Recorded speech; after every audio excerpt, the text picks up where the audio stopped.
Welcome guys my YouTube channel news Nepal YouTube च्यानलमा हजुरहरूलाई स्वागत छ।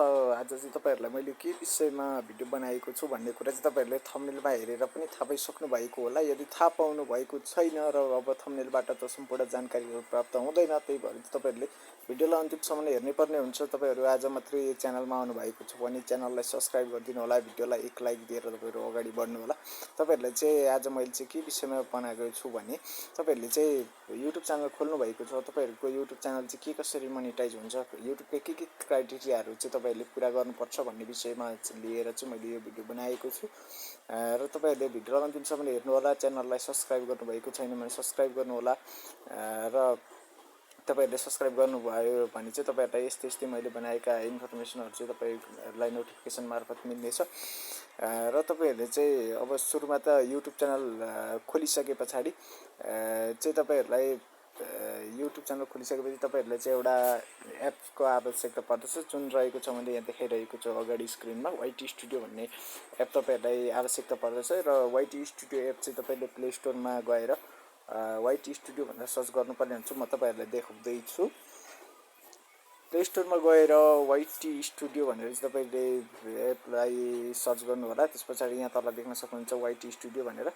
मेरो चाहिँ इन्स्टल गरिसकेको छु, मेरो चाहिँ अपडेट आइरहेको रहेछ। मैले अहिले अपडेट गर्न चाहेन किनभने समय छोटो छ, तपाईँलाई सठिक तरिकाले चाहिँ म बुझाउन खोजिरहेको छु।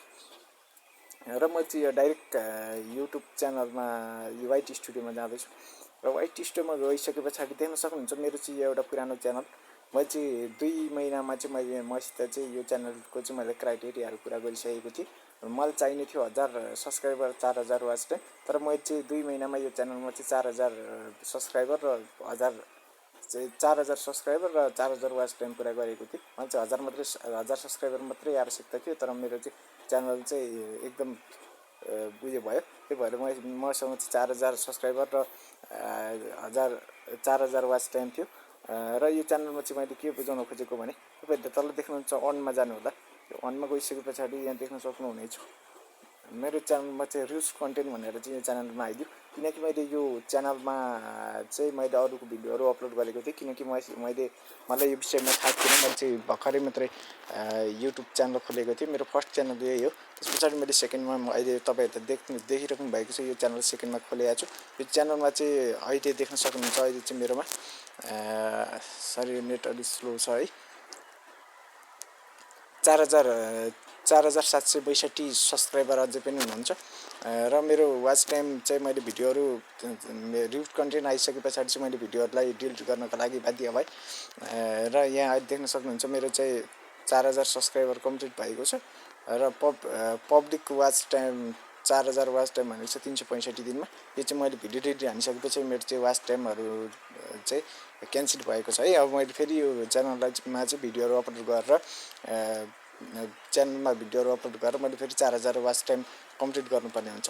पहिला चाहिँ मैले यो भन्न खोजेको कि यो भिडियोबाट तपाईँहरूले चाहिँ युट्युब च्यानल खोल्नु भएको छ। अब युट्युब च्यानल खोलिसके पछाडि चाहिँ तपाईँहरूले अरूको भिडियोहरू चाहिँ नहाल्नु होला। तपाईँहरूको भिडियोमा केही समयमा लाइक भ्युज आए पनि तपाईँहरूको मोनिटाइज तपाईँको च्यानल चाहिँ मोनिटाइज हुँदैन। तपाईँको च्यानलबाट चाहिँ तपाईँहरूले अर्निङ गर्न सक्नु हुँदैन है त। तपाईँहरूको च्यानल खोलेर अरूको भिडियो हालेर चाहिँ केही फाइदा छैन भनेर पनि म तपाईँहरूलाई बुझाउन चाहेको। त्यस्तै तपाईँहरूलाई अब युट्युब च्यानल खोलिसके पछाडि चाहिँ तपाईँहरूले को च्यानल मोनिटाइज हुनको लागि चाहिँ मैले भनिहालेँ 1000 सब्सक्राइबर र 4000 वाच टाइम तपाईँहरूलाई चाहिन्छ।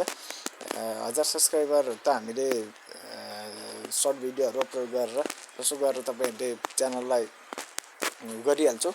1000 सब्सक्राइबर त पुऱ्याइहाल्छौँ। 4000 वाच टाइम पुर्याउनको लागि तपाईँहरूले लङ भिडियोहरू अपलोड गर्नुपर्ने हुन्छ। र तपाईँहरूले लङ भिडियो अपलोड गरिसके पछाडि चाहिँ तपाईँहरूको सब्सक्राइबरले जति मिनट जति समय हेर्नुहुन्छ त्यसैलाई चाहिँ टोटल गरेर चाहिँ हामीले युट्युबले 4000 वाच टाइम खोजिरहेको हुन्छ र त्यो 4000 वाच टाइम चाहिँ तपाईँहरूले पुरा गर्नुपर्ने हुन्छ।